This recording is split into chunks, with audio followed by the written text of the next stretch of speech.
What's up, guys? Hey, no live today. There's just not enough news, and I'll be honest, I want to watch Game 7 of the Thunder Pacers tonight.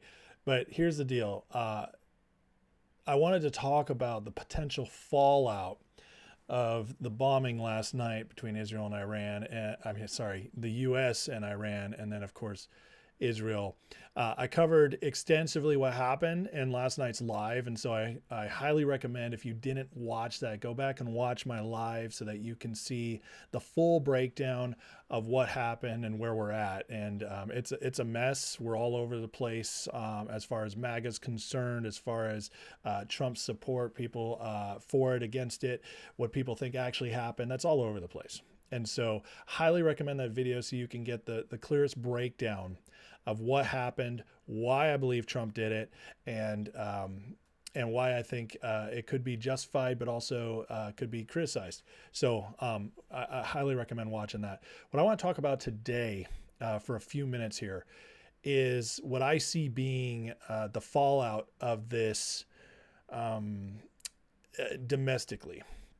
Okay, obviously, foreign policy wise, it depends on what Iran does. I don't think we're going to see boots on the ground. I've said that 100 times. I do believe there could be an escalation of bombings, but I also kind of doubt that. And I covered all that last night. So we're going to see what happens. It's going to really depend on how aggressive Iran gets. But that's not what I want to talk about today. What I want to talk about today is that I think this could be the beginning of the stock market crash, economic downturn that we've been foreseeing for a long time. And the truth is, the economy is significantly weak right now. It looks good on the generalized overview, but when you look underneath the hood, there's been significant weakness for a long time now, and we've just been waiting for that black swan event to happen that could crush everything and turn it down. So I think last night might have been that black swan, and here's what we're seeing today. So they've already voted on closing the Strait of Hormuz. That's from Iran's parliament. The question is, do they stick with this? But this is very important because this is where a lot of the world's oil goes through. It says, if approved by Iran's top security body, shipments of 20 million oil barrels per day will be impacted. What's next? And so this is that strait right there. What could happen is this is how important it is. 20% of the world's oil moves through a strait just 21 miles wide. A single blockade of Hormuz could spike oil to 150 plus overnight. Now that means almost triple where oil is right now. Actually double. Oil's like 74 last I checked. So it'd actually be double. But still, you're looking at $6 gasoline, $9 gasoline if you're in California. Hormuz sees more oil traffic daily than the Panama and Suez canals combined. 35% of all seaborne LNG, natural gas, which is going to impact heat and electricity for some. U.S. Navy has deployed forces to Hormuz nearly every decade since the 80s. It's the most militarized oil route on Earth. It's the only sea passage from the Persian Gulf to the open ocean. Iran has threatened military closure of the Strait of Hormuz over 10 times since 2000. Blockade of this route would result in near certain military action by the U.S., Israel, and others. All eyes are on Iran's response. Now, what they don't tell you in this is that while 20% of the world's oil goes through there, something like 60% of China's oil goes through here, and 90% of Japan's oil goes through there. In other words, this could cause a massive global recession and markets to shut down everywhere, crash everywhere. And if that happens, we're going to see inflation, okay, because of the oil. It'll be temporary, but it will happen at first. The oil prices will go up. Oil impacts everything. So we get inflation bump real quick, which causes rates to rise, which means there's going to be a reaction in that. Now, if Japan's rates rise, we're going to have the carry trade unwind. If the carry trade is trillions of dollars locked up with Japan, we put our money over there because rates were so cheap or even negative at points. As their rates go up, it becomes too expensive. That money comes back and the whole system starts falling apart. Last August, I believe it was August 1st, the carry trade started unwinding as rates went up. About $1 trillion came out of it, and Dow and NASDAQ went down 1,000 points in a day. And where it's estimated there could be up to 27 trillion or more wound up in this carry trade. So this is temporarily apocalyptic. It could cause a massive crash. And so those people who've been saying, oh, there's going to be a stock market crash all the time, could finally be proven right. And the reason so many have done that is because they see that underneath, it's a house of cards, this whole economy right now. Now, why would we want this to happen? Well, or maybe want it to happen is the wrong answer. BAM's model is testing. And now BAM is incredibly accurate, as those of you who know him. His analysis on stocks, his model goes all the way back to the 1940s and the Great Depression, how it all happened. It tracks the Dow through all that time and then several other stocks. So historical, it makes historical analysis and predictions based on that terabytes of information. And it's very, very accurate. Not perfect, but very accurate. And what he says is, at this point, there's no reason this will change. In fact, during periods of turmoil and high emotion, the forecasts become even more accurate. So as we move through the summer and the fall, continue to share portions of oil forecasts here on X.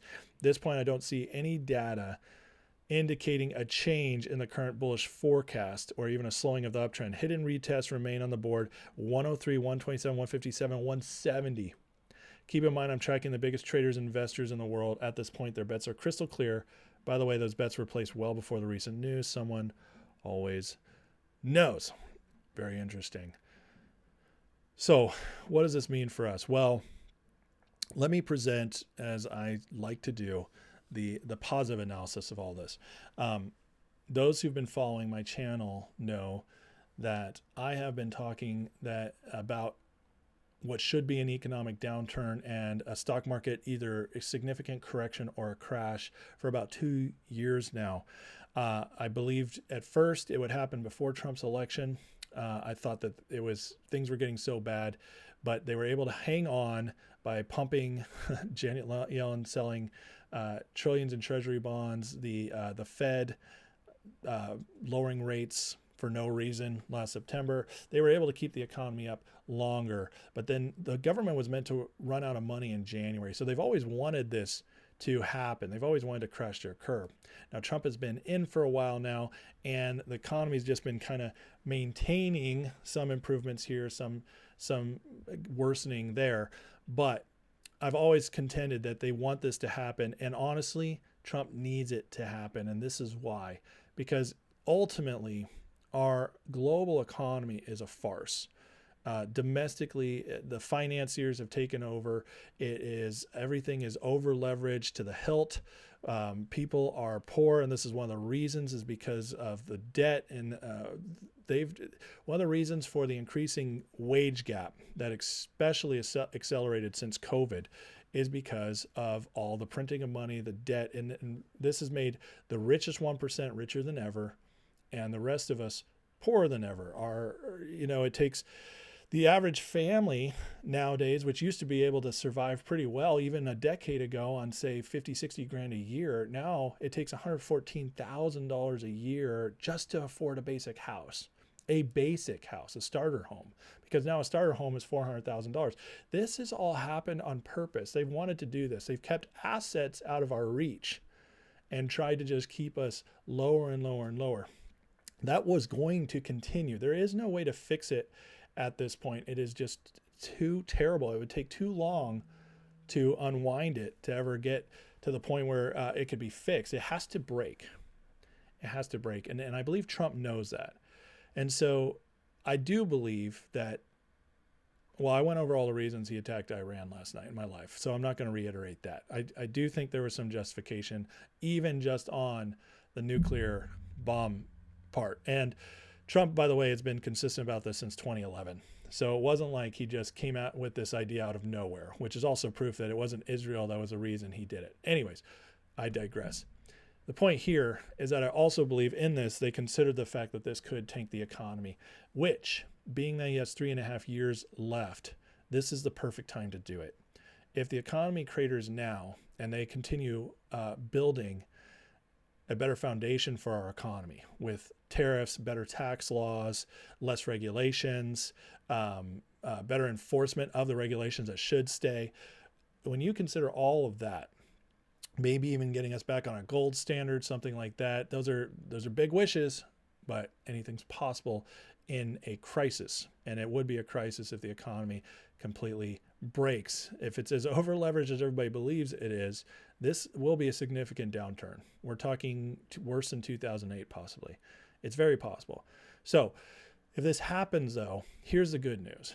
I believe with what Trump's doing with his policies and the way he's overseeing it, I actually believe the turnaround could be fairly quick. We could get through this in 6 to 18 months, which would be pretty quick, which, by the way, would be just in time for the midterms.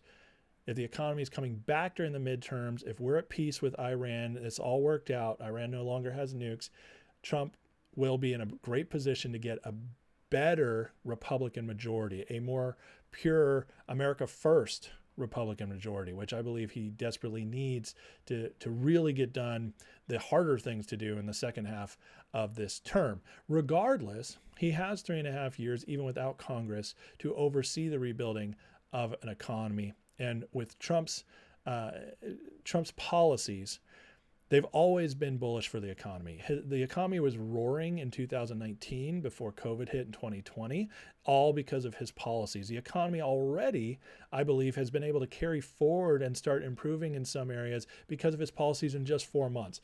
Trump is a genius when it comes to the economy, and he's got wonderful people around him, especially Scott Bessent. These men know what they're doing. They know how to get the economy back on track. Wage growth the last month was the highest in 60 years for 1 month. That is not coincidental. That is because Trump is in charge and knows what he's doing. So knowing that, an economic downturn, as tough as it may be, it might be the pain we need, the medicine we need to actually rebuild a better economy going forward, in which Trump can start rebuilding going into 2028. And if it is already on the upturn, it's almost a guarantee that J.D. Vance or Marco Rubio would be the next president. I'm betting on Vance.